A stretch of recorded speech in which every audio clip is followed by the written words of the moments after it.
The mission statement is always bright: bringing the world closer together, giving people the power to build community. It sounds like a promise.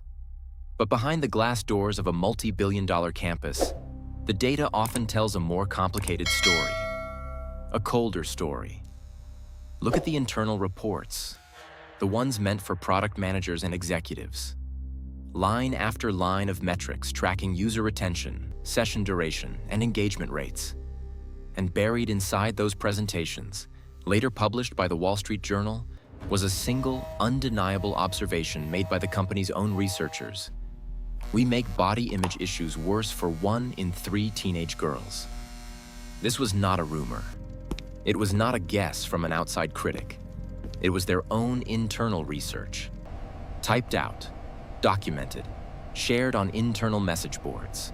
And the documents suggested the company was heavily aware of the psychological toll its platforms could take on its youngest users. And yet, the core algorithm kept running, largely unchanged. To understand how those documents eventually reached the floor of the United States Senate, you have to understand the person who carried them out. Frances Haugen was not a hacker. She did not breach a firewall or write a malicious script in the dark. She was a product manager, a specialist in algorithmic sorting who had previously worked at Google and Pinterest. She was someone who deeply understood how data models shape human behavior. And crucially, she did not join Facebook to destroy it. She joined in 2019 with the explicit hope of fixing it.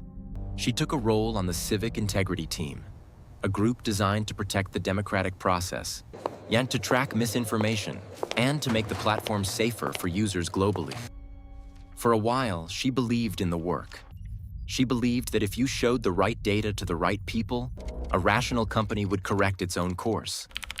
She was an insider who bought into the system's capacity for self-repair.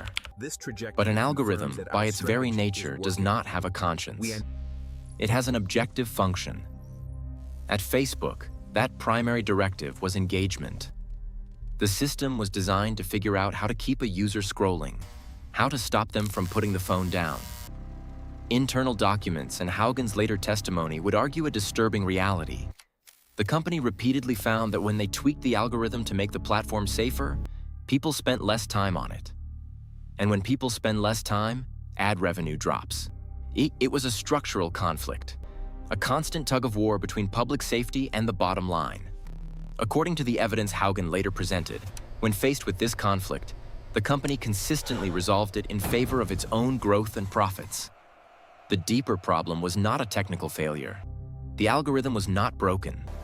The chilling reality was that the system's incentives were producing exactly the kind of outcomes the company struggled to publicly defend, but financially benefited from. Anger is sticky. Outrage keeps the eyes on the screen. The machine optimized for friction because friction generates data. The breaking point for Frances Haugen did not happen overnight. It was not a sudden epiphany. It was a structural shift.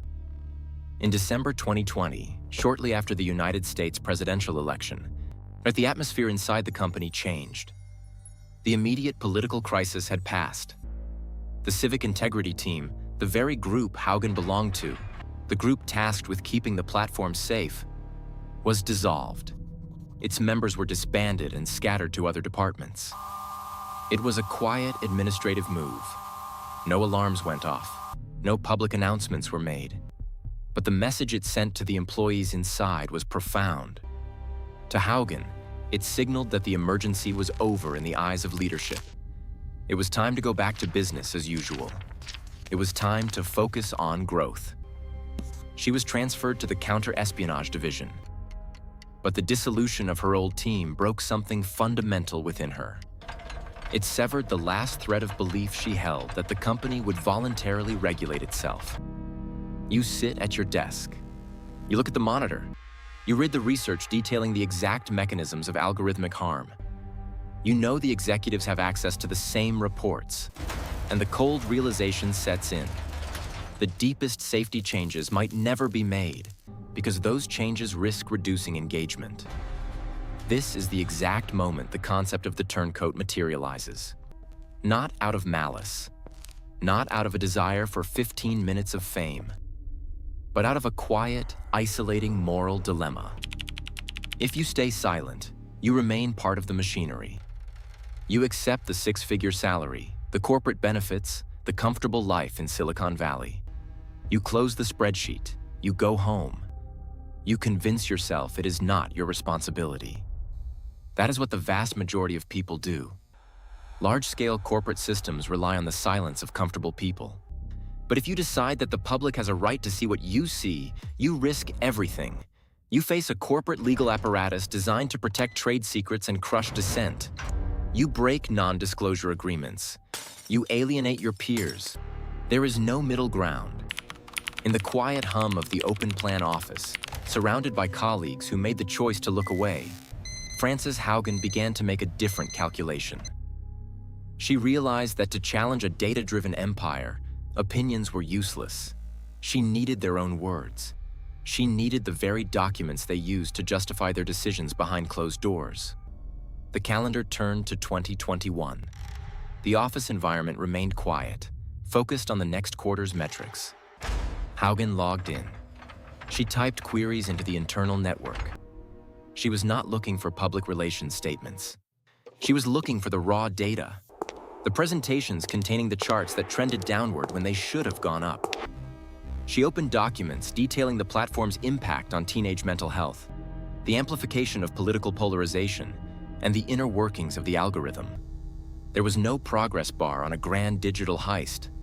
There was no vault door to blow open. The vault was a shared corporate drive. The door was a simple permission setting. As a product manager, Haugen had the necessary access. She was inside. She was a trusted employee. This is the vulnerability of any massive data apparatus. It builds sophisticated firewalls to keep external threats out, but it assumes its own architects are aligned with its goals. Every day involved a calculation of risk. According to Haugen, she knew the company logged activities. Every file accessed could potentially leave a digital footprint, a trail of breadcrumbs leading directly back to her workstation. If internal security algorithms flagged her behavior as anomalous, the operation would end. A single automated alert to human resources. A sudden meeting request. The revocation of badge access. She operated with the ghost of that possibility hovering over her keyboard. But the alert never came. The system was processing billions of user interactions every second. It was tracking the scrolling habits of teenagers and categorizing the political leanings of voters. It was so hyper-focused on consuming and monetizing the world's data that it seemingly failed to scrutinize its own internal network traffic. It relied on the assumption that well-compensated employees would remain loyal, and it did not factor in a crisis of conscience. Haugen reviewed the materials over several weeks. She did not just take the files, she read them. She absorbed the scale of what the company knew. The documents, which would later be verified by journalists, indicated that the company was aware its platforms were being used to incite violence in developing nations. They detailed VIP lists, politicians and celebrities exempted from the rules everyone else had to follow. They showed a pattern of prioritizing engagement over public safety at nearly every critical juncture. She was documenting the anatomy of a machine that fed on friction. She photographed screens. She saved files. She built an archive of thousands of pages of internal proof. The paranoia was a constant companion. When you sit in your apartment looking at an encrypted drive, you realize the profound asymmetry of the situation. You are one person. They are an empire with virtually unlimited legal and financial resources. If they discover the leak, they have the power to deploy armies of lawyers to silence you. The choice, however, was already made. She just had to execute the exit strategy. May 2021. The final days. She submitted her resignation. The process was entirely standard. The exit interview was routine. The primary grid is She handed over her corporate devices and returned her badge. Human resources processed her departure as normal staff turnover, a minor adjustment in the global headcount. She walked out of the building. She stepped onto the street. The sun was shining. The traffic was moving. Nobody stopped her. There were no security guards rushing out. Much the transfer of thousands of pages of highly sensitive corporate secrets occurred in broad daylight, in complete silence. She left with the archive. The system did not immediately know it had been compromised. The servers kept humming. The algorithm continued to feed users content optimized for engagement. The executives sat in their offices, unaware that a former product manager had just walked out the door with the internal documentation that contradicted their public narratives. The extraction was complete. But raw data, no matter how damning, is useless without distribution. She could not simply post the documents online. The company would likely dismiss them as fabrications or bury them under a mountain of corporate spin. She needed a distribution mechanism immune to the algorithm. She needed the traditional press, and the summer months passed quietly. It was a meticulous period of preparation. Haugen began reaching out through secure channels. She made contact with reporters at the Wall Street Journal. She shared the documents methodically, allowing the journalists time to verify the data, to consult experts, and to read the same cold facts she had read in that brightly lit office. The journalists saw the stark contradiction. They compared what the company's executives testified under oath in front of Congress with what the company's own researchers stated in internal memos. They saw the documented choices that favored growth over safety. And they began to write. By mid-September 2021, the first cracks appeared in the corporate fortress. The Wall Street Journal began publishing a series of investigative reports titled The Facebook Files. The articles were precise. They quoted the internal documents verbatim. They exposed the VIP whitelists, the internal research on teenage mental health, and the platform's role in global political instability. The machine suddenly realized it was bleeding. The internal security apparatus scrambled to identify the source. Executives who thought their internal communications were secure were now reading their own private memos on the front page of an international newspaper. The company immediately deployed its crisis management teams. They issued statements to the press. And to be fair, their defense was not entirely without merit. Facebook argued that the leaked documents represented only a fraction of their internal research.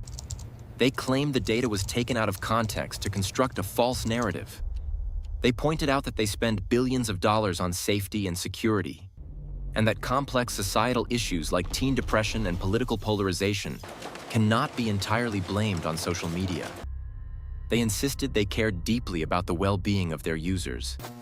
But the public was no longer just listening to the PR statements. They were reading the company's own internal metrics. The math was laid bare, and the math suggested that the algorithm was not broken.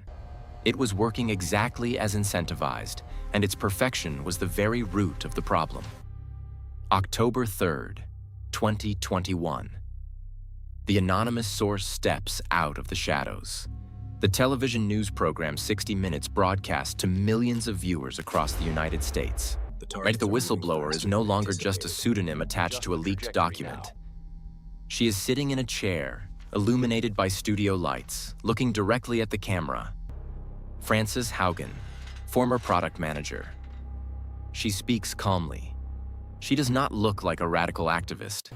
She looks exactly like what she is, a professional who understands data architectures and engagement systems. She tells the interviewer what she saw. She explains that she had worked at several large tech companies before, but what she witnessed at Facebook was substantially worse. The core of her argument is simple and devastating.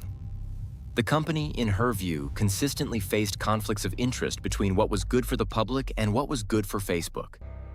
And the company consistently chose to optimize for its own interests, like making more money. The illusion of the friendly community-building platform is severely challenged.